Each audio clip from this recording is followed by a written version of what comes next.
This is a war on religion. This is a war on the children. They give you the cure with the sickness. This is a war on tradition.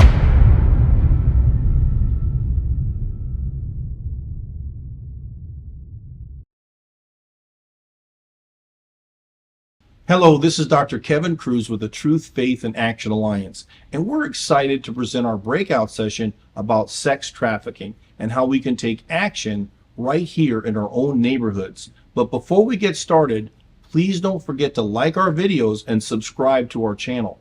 Liking and sharing our videos and posting them on social media is one of the best ways we can make people aware of what is happening. Today promises to provide one of the most interesting dialogues or think tanks about sex trafficking because we have 5 different ministries that are already making a difference in this area. So much like our panel of experts at the prayer breakfast, they will be taking questions and answers from the host and from the audience. But please stay tuned afterwards because I also want to introduce you to another ministry right here in Florida that has some great action plans for how you can help. Hello, welcome guys. How's everybody doing? How was lunch? Everybody's awake? Didn't put you to sleep, did it? Okay, awesome. Well, welcome guys to the sex trafficking breakout session. My name is Frank Rich. I'm the CEO and founder of Rebuilt Recovery. I'm really honored to be up here today with this incredible panel of experts, guests, former law enforcement, founders, CEOs, really amazing people. We're going to talk to you guys today about sex trafficking, what's happening here in our homes, what's happening in our cities, in our communities, and hopefully give you guys some action steps that if you want to leave here today and take some action, which we hope that's what you're here to do, is to learn, to educate, but more importantly, inspire you guys to take action. So I'm going to introduce our amazing panel of guests. I will be emceeing, hosting what will be more of a Q&A kind of discussion dialogue. So sitting here to my left first, we have retired Sergeant Alan Wilkitt. He's been an award-winning law enforcement officer for over 25 years, but he has devoted the past several years to fight against human trafficking. He is the founder of the Pasco Human Trafficking Task Force, the Human Trafficking Commission, and Light Up the Night. StopHumanTrafficking.com is a first responder to empower survivors and disrupt traffic. They also seek to raise awareness of the problem and the need to change our laws. They have started a trafficking hotline in Central Florida and a groundbreaking adult female human trafficking crisis center. Guys, Alan Wilkitt.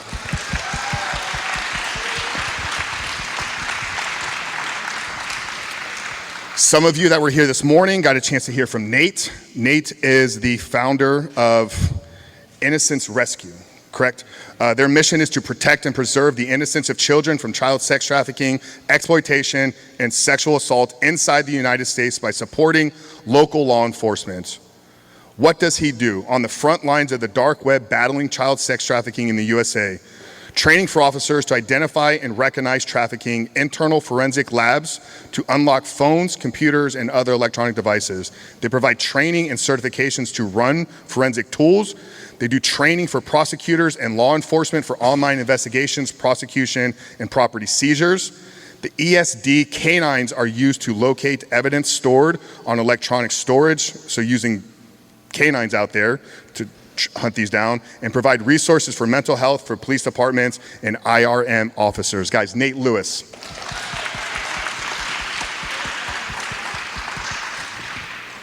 Sitting next to Nate, we have Sarah LaChance. She's the president and founder of Stop the Movement. Stop the Movement is a Tampa Bay-based nonprofit with the goal of educating, equipping, and empowering the community to fight against exploitation and trafficking. They help by promoting self-defense classes, online safety training, human trafficking awareness seminars, and direct services through community outreach. At Stop the Movement, they believe that change is possible in our lifetime, that people deserve basic human rights, and that none are free until all are free. Guys, Sarah LaChance. And down here at the end, last but not least, we have Monica Satcher, runs Acts of Love is an evangelistic ministry that fights sex trafficking and sexual exploitation.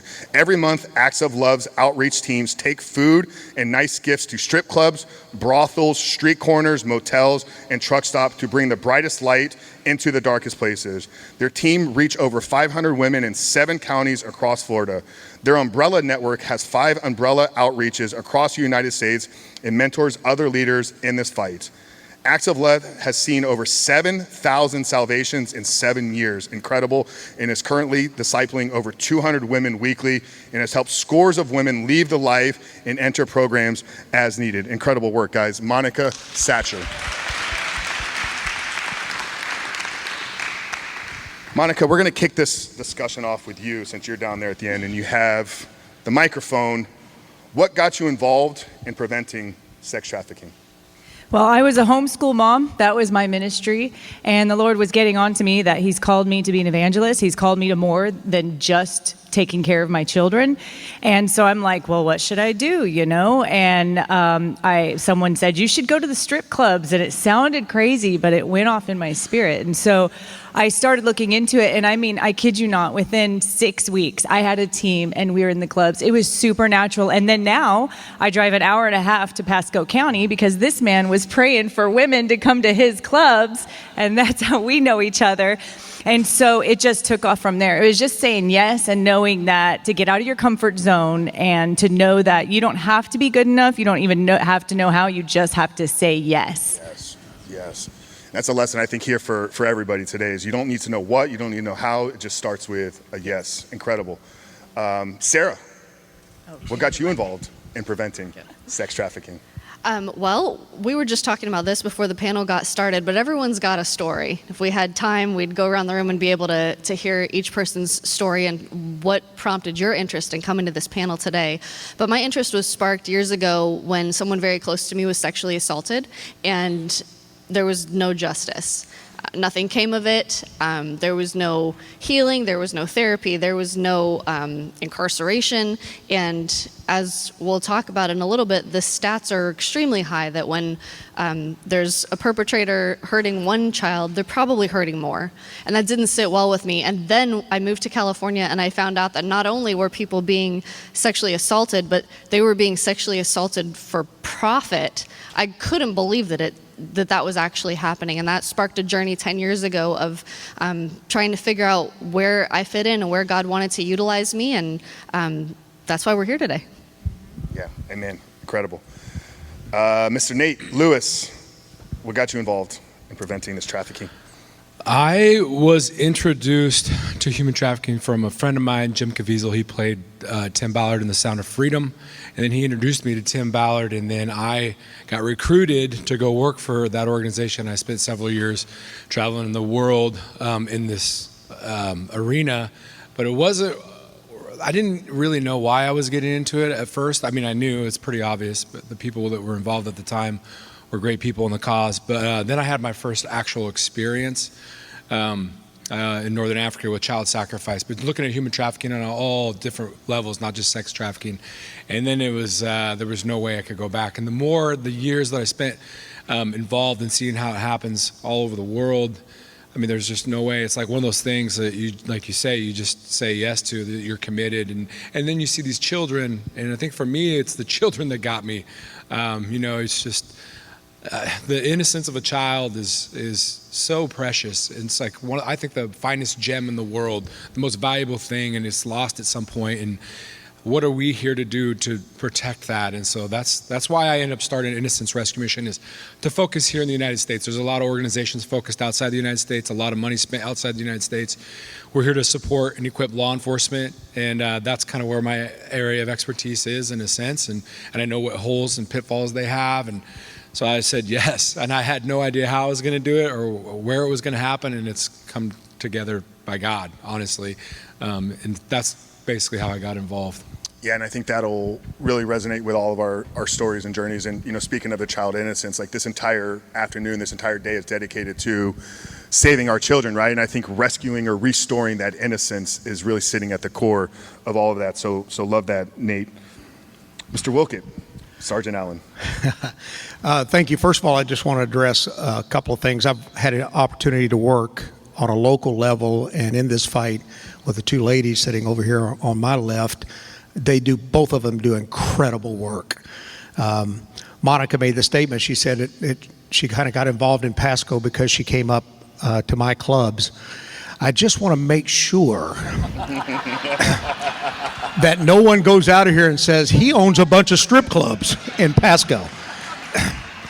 And she obviously was meaning they were clubs I was going after and taking down. We got about half of them before I retired. But it's a funny story about my daughter. My daughter called me. We were working a strip club operation in Pasco, and my daughter calls about 10 o'clock at night. She's an attorney out in Denver now, and she called. She said, "Hey, Dad, what are you doing?" And I said, "Well, I'm leaving one strip club and heading to another."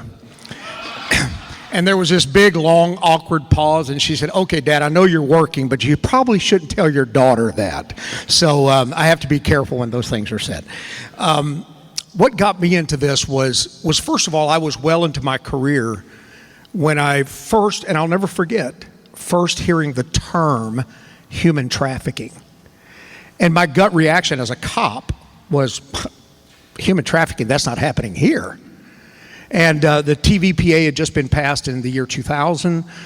Florida had just passed its first human trafficking laws a couple, 3 years after 2000. And we were starting to do training on human trafficking. And I'll never forget when St. Louis University sat there through a week-long class on human trafficking and thought, this is happening here. And then my mind went back to cases that I'd worked before we had the term human trafficking, that now going back I would recognize were human trafficking cases. But we as law enforcement were trying to work them in other ways. And what really pushed me was as my memory began to go back to a victim, an 8-year-old girl that I carried out of the house after being pimped out by her two uncles. She had been raped hundreds of times.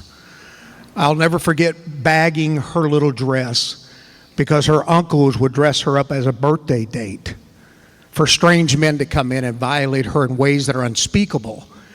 And I thought to myself that I still remember the noises, I remember the smells of that house, I remember the crinkling of the evidence bag.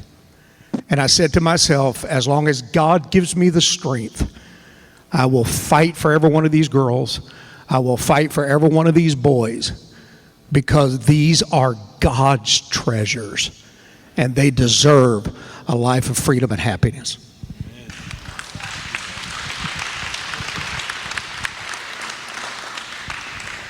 Yeah, Nate mentioned being friends with Jim, who played Tim in the movie Sound of Freedom, and there's that powerful line. Hopefully you all have seen it. If not, it's a must-watch after today's event. But God's kids are not for sale, right?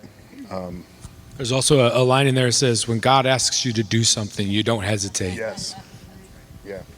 So we're going to dive in, guys. Like I said, our goal here is to educate, inspire, and hopefully have you guys leaving here today ready to take some action. One thing I'm really inspired about is that out of this panel, we have a 50-50 male-female panel experts. One thing I can always remember Sarah sharing with me the first time I met her. She runs a very female-dominated organization. I've had the opportunity to speak with her and at their events multiple times, is the need for men. So to you guys that are out there, love to see you in this audience. We need guys on the ground just as much as we need women. So I want to get into this. Sarah, we're going to start with you. What are the signs of sex trafficking, and what is it that we need to be looking for when we're out there? Okay, great question, and guys, feel free to chime in. There's a whole laundry list of things we can give you. We don't have time to go over it all today, but there are some things that you need to be aware of. Raise your hand if you go to a gas station during the week. Okay. Or you have kids in school, or you go to church, or you go to the mall. Probably not the mall so much anymore, or you're just walking down the street, you walk your dog every day. These are opportunities, or you go to Starbucks. These are opportunities for you to see things. And once we get into it, you'll probably, exactly like Alan did, jog your memory to a situation that stood out to you, but you didn't know what to do about it. It felt off. and you weren't sure how to handle it, and so you probably didn't do anything. And that's okay, but our goal is to equip you to ensure that in the future, when inevitably you see something, that you're able to say something, that you're able to do something. So we'll do 2 quick things. I'll go over a couple of the signs to look for, and then equip you with what to do. So, and again, this is not an exhaustive list, and just because you see one of these things does not necessarily mean that someone is being trafficked. I should preface it with that. However, if you feel like you see a situation that's giving you pause or giving you a concern, our recommendation for our organization is to just make a call. So, and we'll give you that information for the human trafficking hotline. It doesn't hurt. If you're wrong, no harm, no foul. They won't do anything. You call anonymously. They can't track that it was you making the call. And if you were right, you helped save someone's life. That's how serious it is. That's how important it is. So my prayer is that if you feel like you need to make a call, don't hesitate, just make a call. So what should we be looking for? And the examples that I'm going to give you are all real life situations that we've personally experienced, and the panel could give you more, but we're looking for things like someone who is with somebody who is controlling their every move. It does not seem like they're together. They're not in a partnership. Maybe it's generally a female with a man who is controlling them. She's not making eye contact. She seems under his control, unsafe. There may be signs of physical abuse. Obviously, you won't know if there's any type of other abuse at the moment, but we have encountered situations where we've come in contact with victims who they don't know what city they're in. If you're at a gas station, and it seems crazy, right, because it hasn't happened to you yet, we've had this happen. If you're at a gas station and someone comes up to you and asks what city they're in, that's a red flag. If they don't have any identification on them, this is also a red flag. Again, if they don't have an ID on them, does that mean they're being trafficked? No, not necessarily, but in conjunction with being with someone who seems like they're controlling them, and very specific, what we call branding, tattoos, that's also a red flag. Someone who has tattoos being trafficked? Probably not. But some traffickers, some pimps are so brazen that they will put tattoos on their property that will say property of. Have you ever seen any of that? I've seen that. Or they'll have their name tattooed on them in multiple places. A new thing that we saw at a DMV in Panelists County was a QR code. A working QR code was on the thigh of a girl that was at the DMV. And what that does is you can go scan that with your phone and find out how much that person's worth. And you can purchase them. So when you see things like that, don't blow over them. Those are all signs that something is probably amiss. And again, I know that's not an exhaustive list, so if anybody needs to jump in, please do, because I want to equip you. Before they do that, I want you to pull your phone out right now, which is generally not something we want you to do while we're talking, but I want to give you the human trafficking hotline. We don't ever end any of our talks without it, so I apologize for taking an extra minute, but this is imperative. This is anonymous. You can call anytime. The information gets disseminated to a national organization, and they trickle it down to the local police who are equipped to do what we are not equipped to do. So that number is 888-373-7888. And if you didn't get it, grab it from your neighbor, because I don't want to take up too much more time. But that's the most important thing that you could have today, because you will come across it and you need to know what to do. Awesome. Thank you, sir. Sure. 888-373-7888.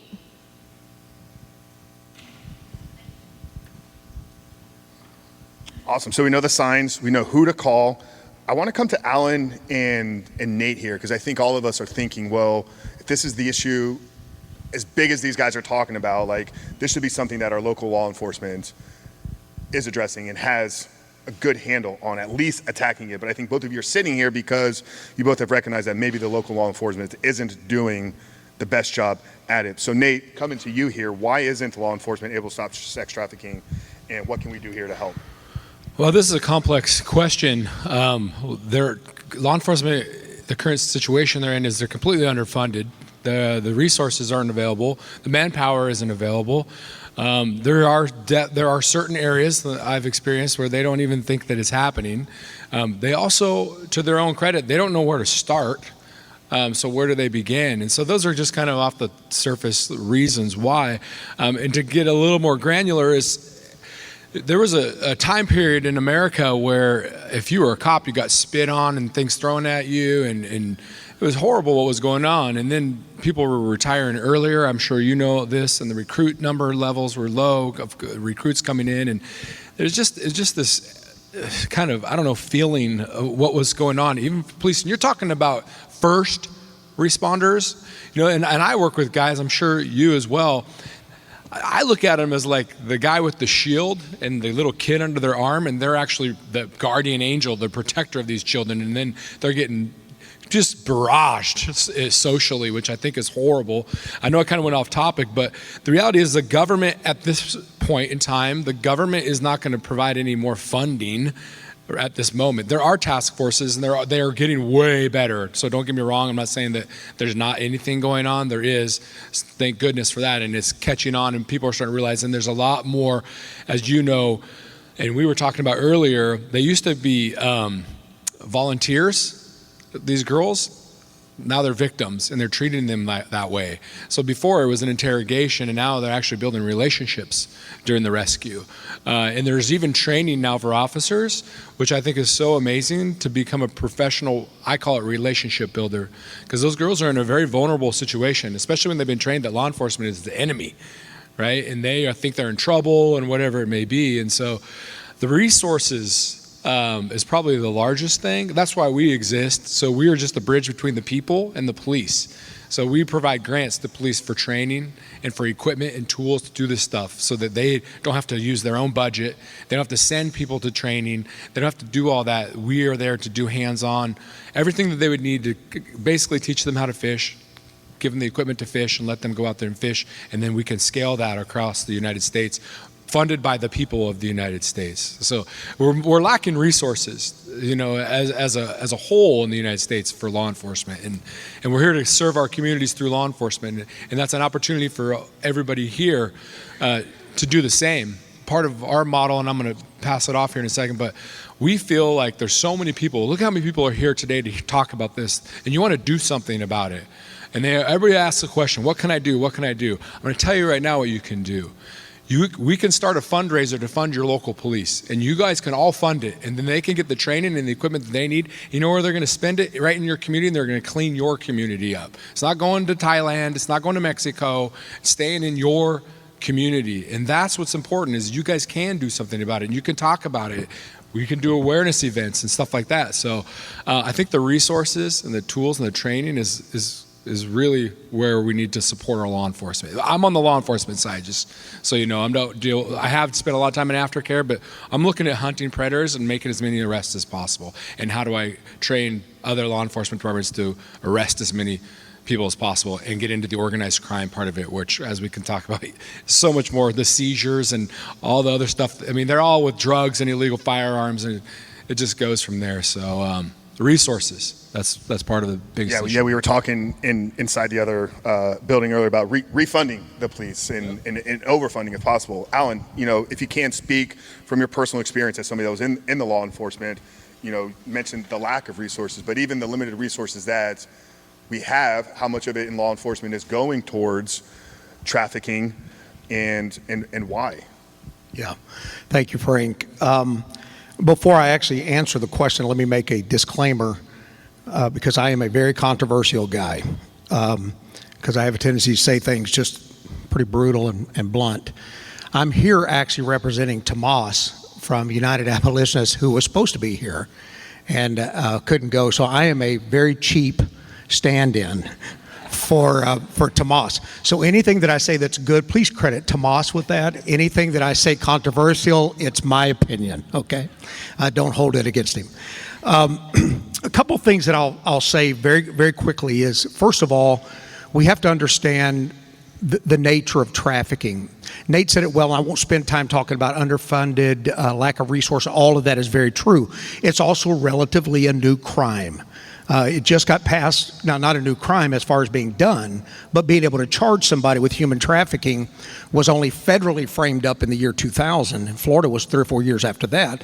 So it's kind of this newer criminal thing that we're still all trying to figure out. We're getting a lot better, but it took a long time to kind of ramp up to really go after this. The other thing is, and I think Nate alluded to it, is masking crimes.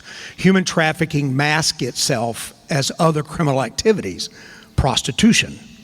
It will masquerade as prostitution, solicitation, drug trafficking, shoplifting. There are so many masking crimes that are kind of easier for law enforcement to go after and grab for a shoplifting without peeling back the cover. Why are you stealing 3 boxes of condoms? You know, that would require additional investigation. We're getting better at doing that. The other thing I would tell you is that this is not Tomas anymore. So this is coming to my. I was in front of the Senate testifying, and one of the senators asked me. They said, because we were talking about supply and demand when it came to human trafficking, and there's a human trafficking triangle, and that visually says for trafficking to happen, you need this triangle to be in play. On one side's a victim, one side's a trafficker, and that bottom side of the triangle is a buyer. The buyer is what throws demand into the trafficking triangle, which then creates this market for supply. Does that make sense?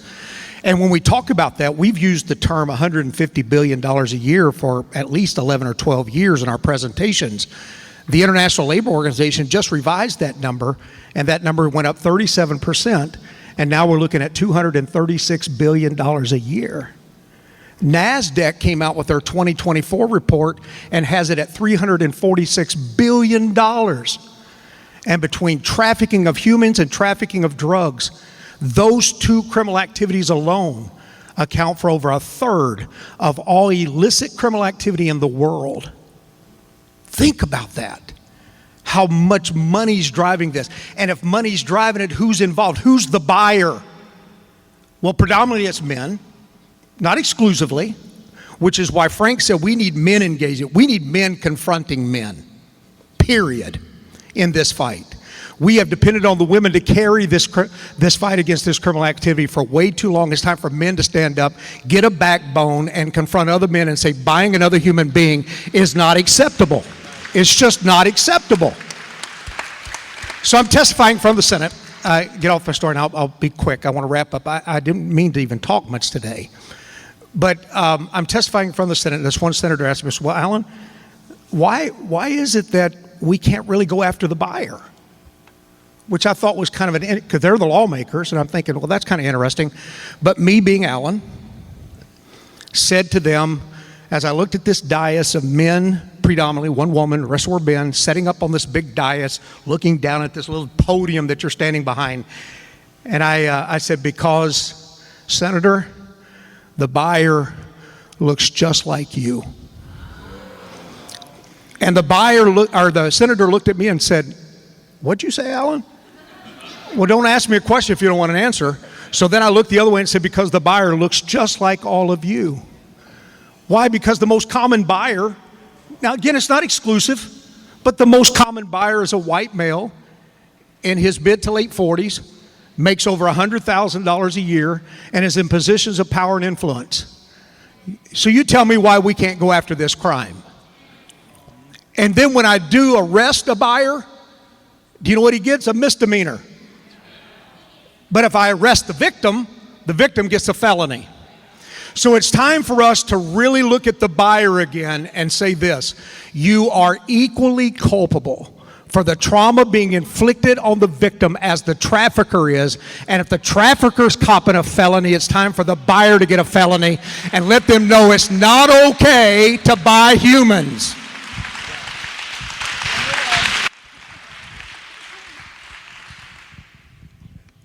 Alan's such a powerhouse. I remember the first event Sarah had me speak at. She rented a movie theater in Largo, Florida, and I worked all week to get this PowerPoint presentation come up. I think I spoke for maybe 12 to 15 minutes. I was like one of my first public speaking events ever. And like, I was so excited. My mom was there. Alan follows me up. He's got no slides, nothing, comes from the heart, drops it just like he did here. 45 minutes. I said, Sarah, don't ever put me before Alan. Ever again. Ever again. Talking on these resources, though, Monica, I want to come to you. Your organization has done an amazing job with rescuing, right? I think we said 500 people being rescued, 500 women right now, 7,000 salvations over the last 7 years.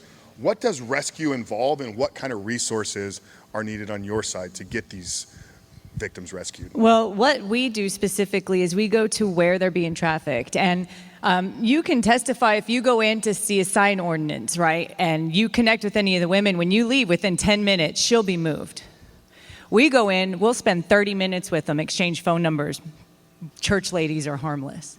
And we build relationships with them, and then where we can say, hey, I got more for you. Like, I just had another girl speak to a detective this week because she trusts me. And the brothels, in 2018, Polaris did a report. There were over 9,000 illicit massage businesses, brothels, in the United States of America. And at that time, there were 8,222 Starbucks. It's happening right here. I passed some coming here. And so, we go there, and then our goal is to get them saved. 4 women that we know of, 2 died of an overdose, 2 were murdered. But we know they're in heaven because in the first 10 minutes that we met them, we gave them Jesus. I can't tell you how many women reach out to me a year, 2 years later and say, I just felt God with me. Just last week, I kept hearing the last year, call the church ladies, call the church ladies, call. And she finally obeyed the voice of the Lord. But because she had the Lord in her heart, he watches over his word to perform it. That's our goal. And so we know there's a spiritual aspect, and there's so many wonderful organizations, but that we don't stop there. Like I have tons of organizations that I work with to go to detox, to go to different types of care. I have homes where if they have children, they can keep their children, maternity centers. And again, it's about working together. And if you don't have to know what you're doing to do it. Once the problem arises, God will give you a solution. You'll meet the right person. You'll find the right thing, on Google. It's out there. But ultimately, I truly believe that rescue and healing cannot come without Jesus. Without Jesus. And just period. And so I won't send a girl to an organization that's not faith-based. If they have an option to go to church, they're off my list. It's not an option. If I'm paying for you to do all this, you're going to go to church with me. And so, but that's where it starts. That's what we do. And again, it looks different in so many ways. With the children, it's different. We're actually just about to launch a Freedom Center that's going to be like a college campus with affordable housing. We're also going to be housing children who age out of the foster care system. But we're going to have resources to pay for things like this. Like our organization gives money to the law enforcement and the detectives and the child crimes unit because it's tough. We buy them things. We want to, our organization will be funding law enforcement to pay to have detectives to do this and to have the resources. And so, but I'm nobody. I don't have money.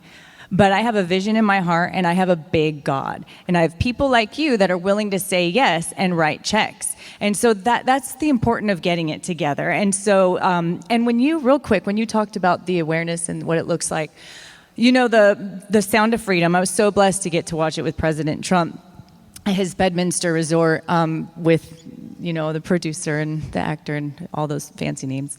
It doesn't matter. But, and it made it aware that it happens, right? And that movie is so important. But that it is true 100%, but in America, that's not. These children who are being sold from 3 to 6 p.m. every day are going to school, private schools, Christian schools. They're traffickers on boards at church.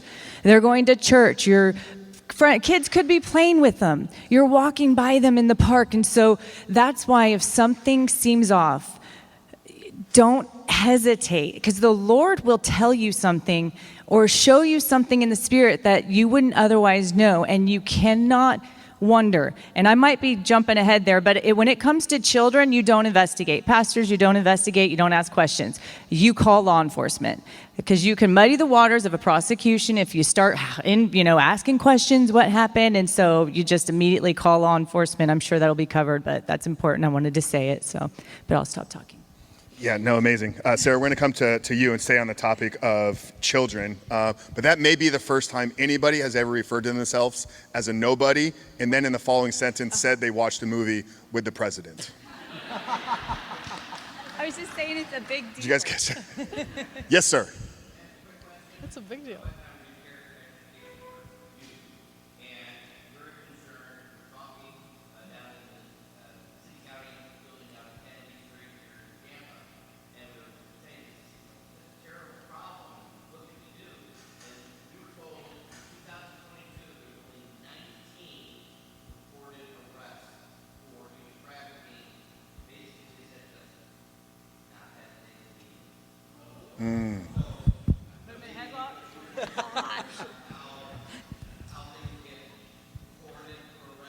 Yeah.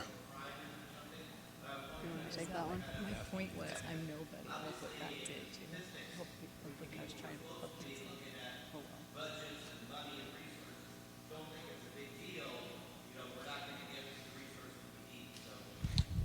Yeah, Sarah, we'll come back to you. Nate, Alan, either one of you want to jump on that real quick? I know what you're saying. I hear what you're saying. I experience what you're saying. And just so you know, sometimes they just don't understand how it's happening, and they don't know how it's happening. I would love to get in contact with them, because our team actually does. I'm just going to tell you right now, within the last 24 hours, we had 48 people try to buy a 14-year-old from us right here, and this is an address not far from here. So I can just show them evidence. It's really easy. They can tell me all day it's not. And then my team of investigators we do a lot of online investigations where we pretend to be young girls and men. And so we can do it all. That's on one of like the lukewarm sites. That's not even like on the hardcore ones. Like that's on one lukewarm one. It's way worse than that. Here, that's not even Tampa. Tampa would be hundreds of maybe 1,000.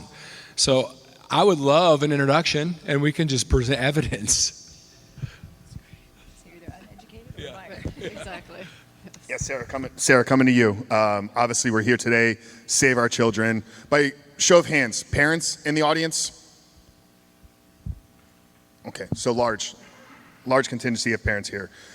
When we speak about children, what are some of the vulnerabilities that increase a child's chance of being exploited? And second part of that question, what safeguards can all these parents out here put in place to protect their children on a daily basis? That's a great question. I wonder who came up with it. We wrote our own questions. You'll have to remind me of the second part. But okay, and I know Nate talked about this morning, and stats are a little bit different depending on who you ask. But one stat that I always mention is that it's 1 in 4 girls and 1 in 7 boys will be the victim of a sexual assault before they're 18. And if you look around the room, there's a lot of boys and girls in here. And so not necessarily that any of us may have been trafficked, but that's too many people experiencing any type of sexual exploitation. So there are things that anybody could be a victim. Anybody can be a victim of trafficking. Anybody can be a victim of a sexual assault. However, we know from the data that there are certain vulnerabilities that may make someone more susceptible to becoming a victim of trafficking. And one of those things is previous sexual abuse. And so we don't want to overlook the severity of that. So if someone has been previously sexually abused, they're at a much higher rate of their chance of being exploited because it has already happened to them. And in addition to that, we're talking about low self-esteem.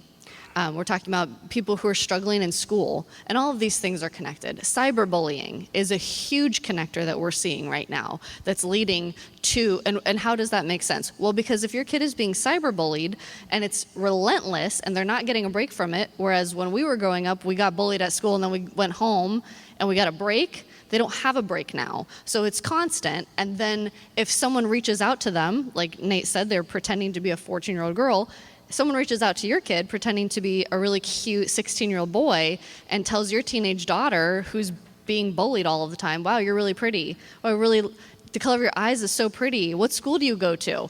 And it starts that fast. And they get information, and they're giving someone what they need because they're vulnerable, and then they flip it around on them. And it happens every single day in every single town in America. So we want to watch out for those things. If our kids are oversharing online, that's probably something that we should be aware of. We talk about the importance of mental health and how great it is to share our victories and our struggles, but we also want to warn kids that if you're posting things online, like, I hate my parents, you're a 14-year-old girl, I'm really struggling with depression and anxiety. There are bad people out there, as evidenced by the amount of people in the past 24 hours that were looking to purchase a 14-year-old for sex, that will find that child online who didn't know any better because kids are naive, and say, wow, gosh, I'm so sorry, your parents probably do suck. What are they doing? Tell me about your depression. Well, I think you're great. I think you're beautiful. I think you're smart. Let me take you out. Let me buy you new stuff. It's insidious. And these buyers, these traffickers, these pimps are so patient, and they're calculated, and they're manipulative, and they will take the time to learn your children.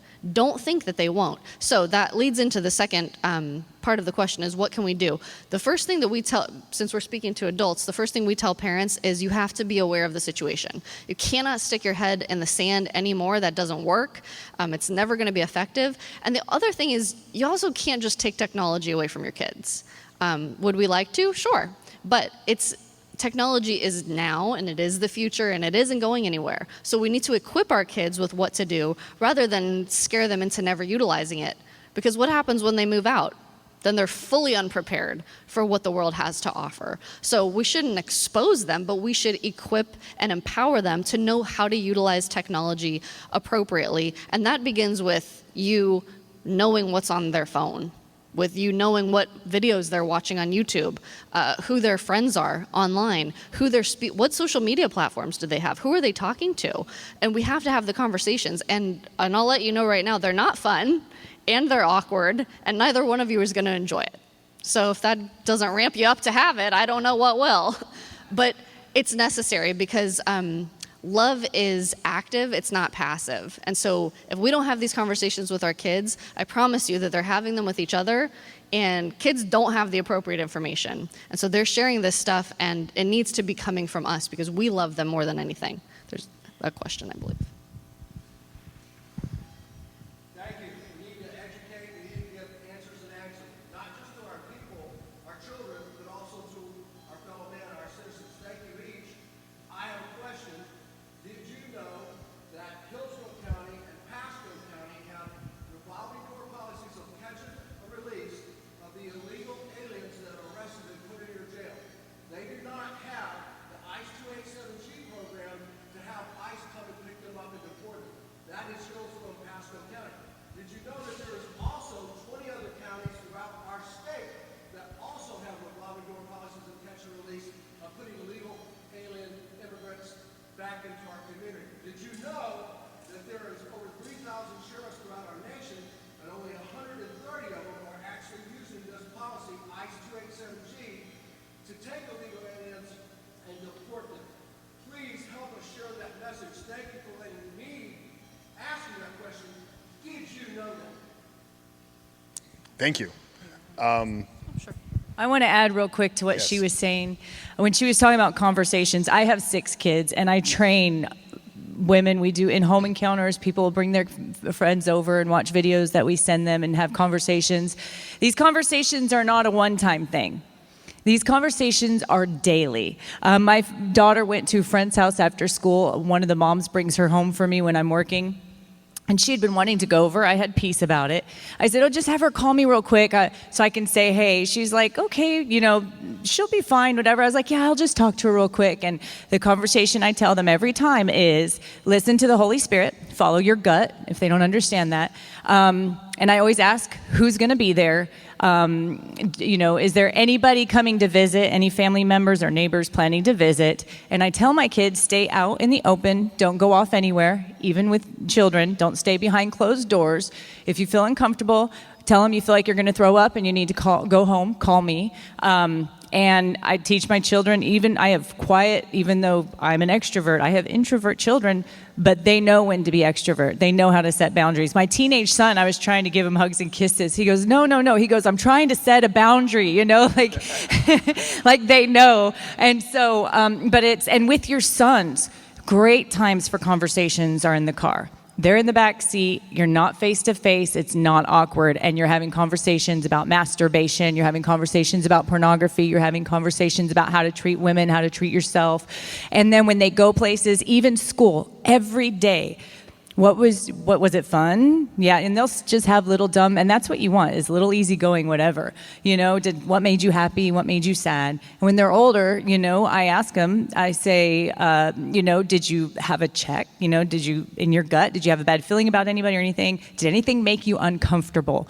And then when they say something, you don't overreact because they will not trust you. You have to just play it cool. And then just move on into that. But when you have those all the time, they know to watch their, the way they are. They know the bathroom rules. My sons know to follow the girls. I don't take them to the bathroom alone, even my 14-year-old daughter. But they know what to do in school, how to be comfortable. And the main thing is, if you're a believer, you better be teaching them to follow the Holy Spirit. Because if my children get hurt or something happen, I'll say, where'd you miss it?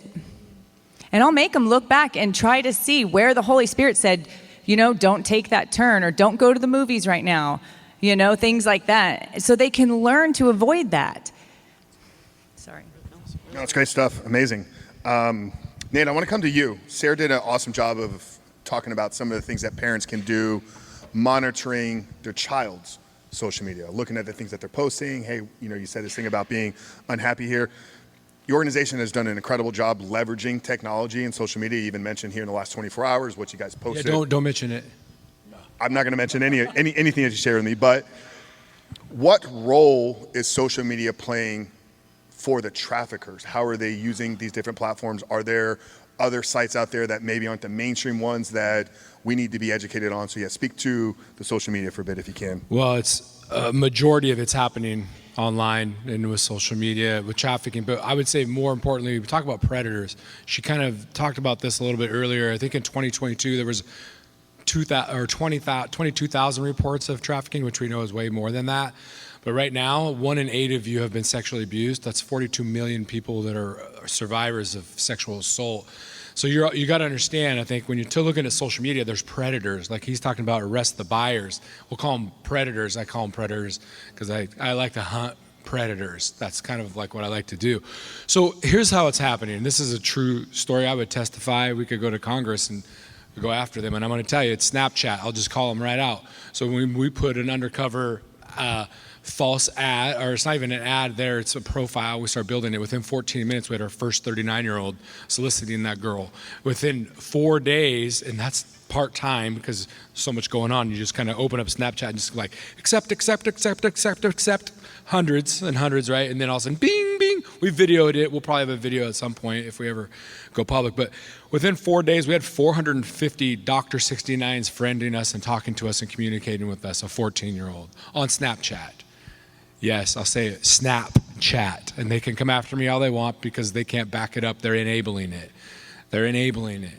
I'm telling you. And then all these other social media platforms have to be monitored, but they're not. They're not being monitored. It's very unfortunate. And exactly what she said, you're not going to be able to take it away from your children, so you have to have the conversation with them. And in order to have a conversation with your children, you have to have an actual relationship with them. And I think that that's the key point to all of this stuff is where do you start building a trust-built relationship with your children? Because you're not going to get away from technology. They're going to go make up an account and you're going to find it, or they're going to be on their friend's social media account or whatever it's going to be. So they're going to be there. And I think it's important, which we're all talking about, is facts and evidence and true stories and case studies of what's really happening.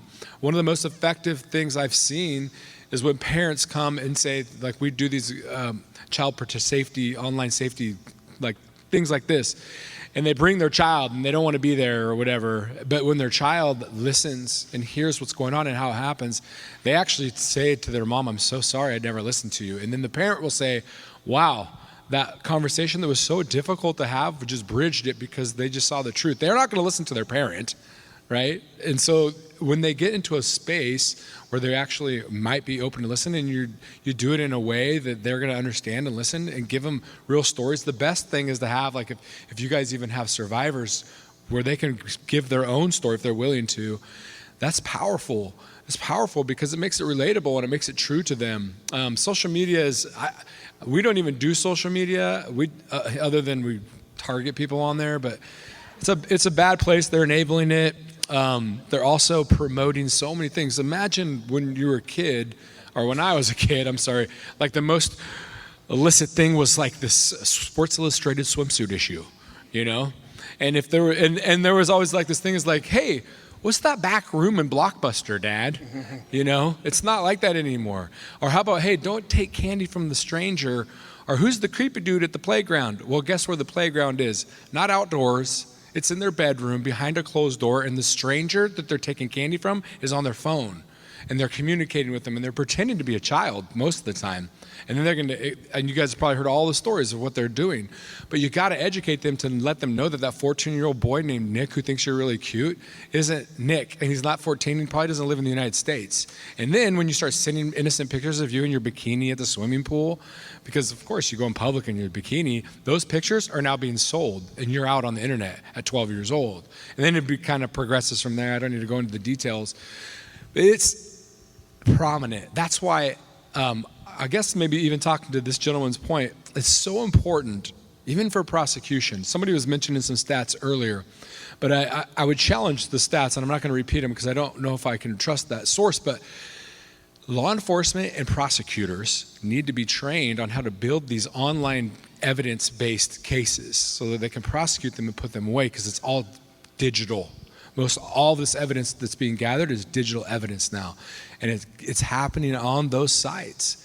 It really is, and I don't know how much work you did, but all your cases is being built on like a Snapchat, or you move them over to, I won't say these names of these things, but you move them to these different platforms from one to another or whatever, and you're building those evidence cases. It's all media. Think about how often you actually have a face-to-face conversation with your family members versus a phone conversation with your family members.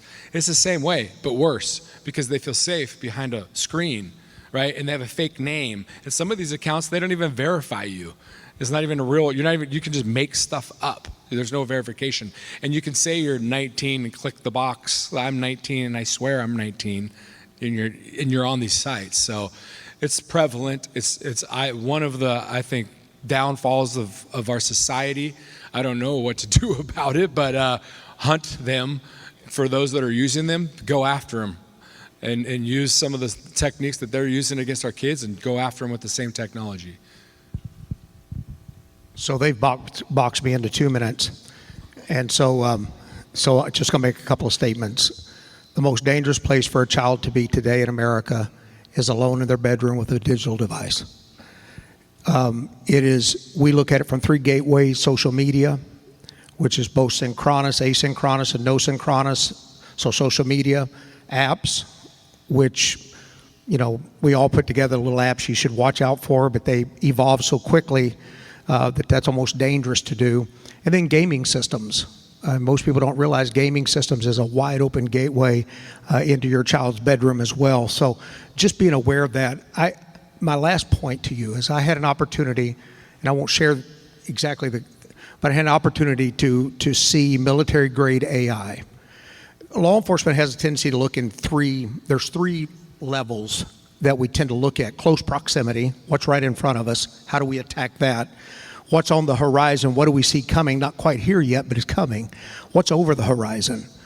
This AI, which is kind of on the horizon, but also over the horizon, when I saw what they can do, and then the statement was made that in 3 to 5 years that will become commercial grade, scared me too. And I'm not scared easily, but that was scary to realize what they're about to unleash on our kids. To Nate's point, to Sarah's point, to Monica's point, and I won't make it nearly as eloquently, but if we're depending on tech to solve this problem, we've already lost. What each one of us need to do today is once again go back and build that relationship with our kids and a relationship with each other.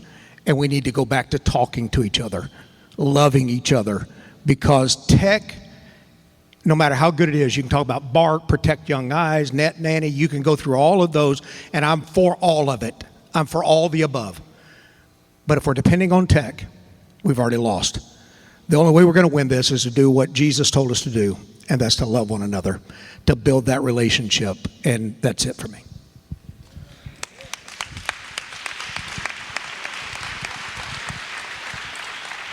Alan, are you going to be sticking around after the breakout, at least for a short bit? Okay, Nate's speaking later this afternoon as well, so he'll be around. Sarah and Monica both have tables in the other building, so if you guys have specific questions, we don't have time for Q&A here today, but if you guys have questions for any one of these individuals specifically, find them in the other building after this breakout session. But we got 2 minutes left, guys, so I'm going to give each of you 30 seconds, call to action. What can they do leaving here with the things we've talked about? Monica, call to action. I'm going to pray. Father God, I pray for each person in this room, and I thank you that the words that we have spoken and the words that they hear today are seeds. And that, Lord, you would watch over those seeds and water them and make them come to fruition. That you would put a fire in their heart and they would be drawn to what makes them burn. And that one thing they will run after and they will fulfill their race. I thank you that as they step out, you will part waters and you will equip them. I ask you today that each person here will leave with their running shoes on and they will not look away again. I thank you for giving them strength to do it. And anyone here who is a part of that percentage, who is a survivor of assault or even trafficking, or if something may be triggering, I pray for you to heal their heart right now. I pray a cleansing prayer, a covering prayer over their spirit, over their mind, their emotions, their heart, that you would heal them and that you would take memories and traumas away and you would use those to your glory. Let your precious love fall on them now and equip and encourage them in Jesus' name. Amen. And if you don't know Jesus, say, Jesus be my Lord. Amen. I have to follow that. It's like following Alan every That time you seems set like me the up. end. Okay, very briefly, I would say, yeah, obviously a preacher. I would say continue your education. Let this just be the beginning of learning about this stuff, and don't let it be the end. There's tons of resources on all of our websites. Monica said you could Google things. There's tons of documentaries that you can watch, but start now and start having the conversations with your kids when you go home today. Just bridge the gap. Don't run full force into it. I wouldn't do that, but just start the conversation today and then do it again tomorrow and then do it again the next day and do it a little bit more the next day.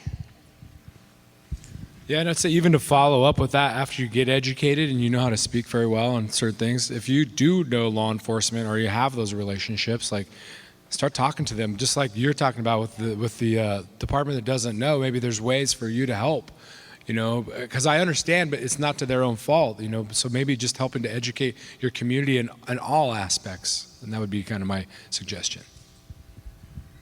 Remember, I'm Tomas from United Abolitionists. Don't just look at the field. Put your hand on the plow. Awesome, thank you.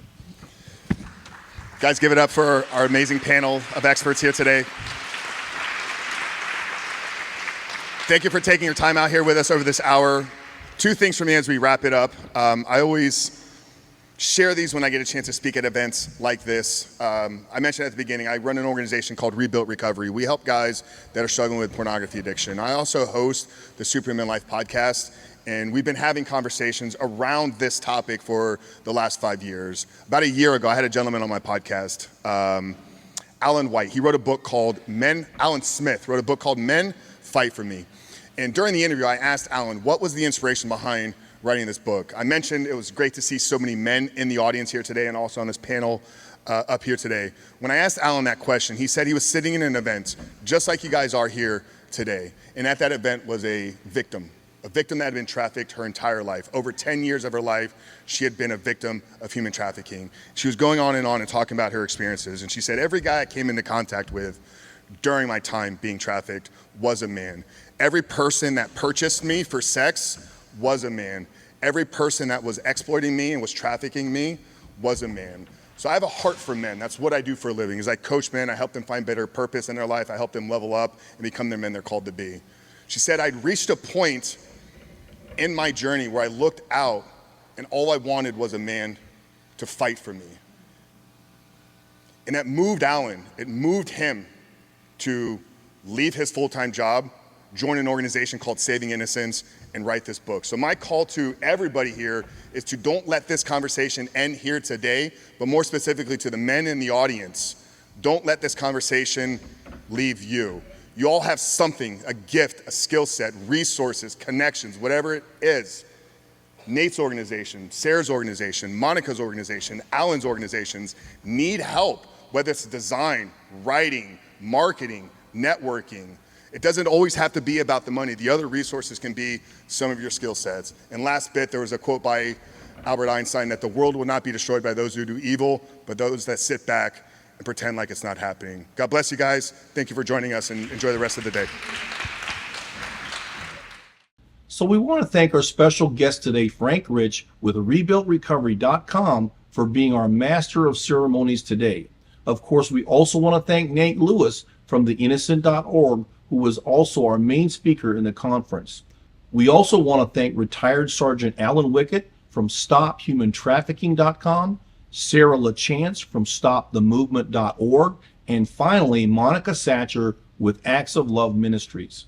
Please feel free to contact them at their websites or through the emails that we listed on screen. But before we leave, I want to introduce you to Tomas Lares, who was not able to make it to the conference. Tomas is the founder of stophumantrafficking.com, and he works closely with Sergeant Alan Wilkitt. They even have classes that are available about how you can get educated and involved. Hi, my name is Tomas Lares. I'm the founder and president of United Abolitionists to Stop Human Trafficking, and I'm here in downtown Orlando in our Thornton Park district. This week is very special for me because I'm celebrating 19 years in the fight against human trafficking. It was July 2004 when I was in Washington, D.C., and at that time, U.S. Senator Sam Brownback, then Governor, and then Ambassador Brownback introduced me to the issue. I was beside myself because I couldn't believe that this atrocity, modern slavery, was occurring in our generation. 5 years later, my first office opened here at Thornton Park from the generosity of one of our local businessmen. At that time, Florida Abolitionists was birthed, now United Abolitionists. From the very beginning, we began as a first responder in the fight with our hotline, with care coordination and triage for those who are victimized, and also that vital training of how to identify and report. And so this week is epic because we continue to do what we've started, me as an advocate 19 years ago and United Abolitionists 14 years ago. This week we'll be training the Lake County Sheriff's Office along with Corporal Alan Wilkitt and Dr. Marianne Thomas.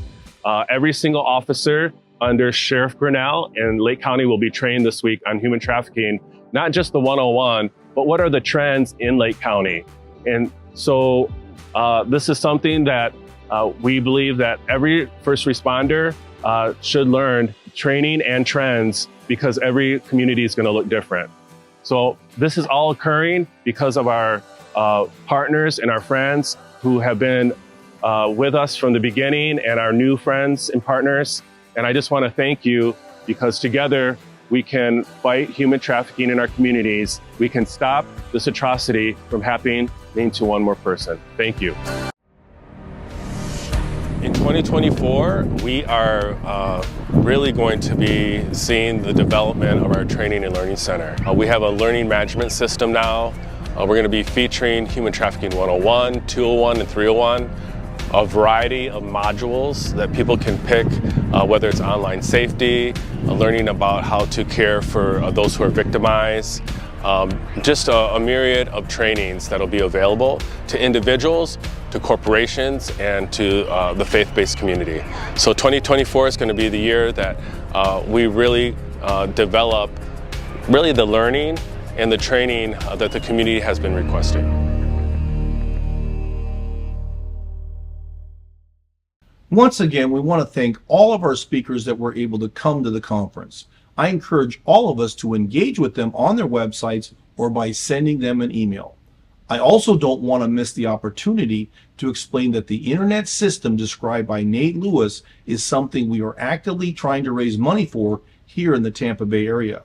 In just 24 hours, Nate's system was able to identify 40 plus males in the Plant City, Florida area trying to solicit minors. This system can be purchased for as little as $15,000 and comes with the hardware, software, and training to equip our local law enforcement to be able to put these predators behind bars. You can help us by simply clicking on the QR code on your screen to donate directly, or you can also contact Nate Lewis at theinnocent.org to start a fundraiser to bring this remarkable system to your area. As we wrap up this session, don't forget to join us for our next breakout session about how to stop the indoctrination of our children with the LGBTQ agenda, critical race theory, and diversity, equity, and inclusion. I hope you can join us, and may God bless you for standing up for His children.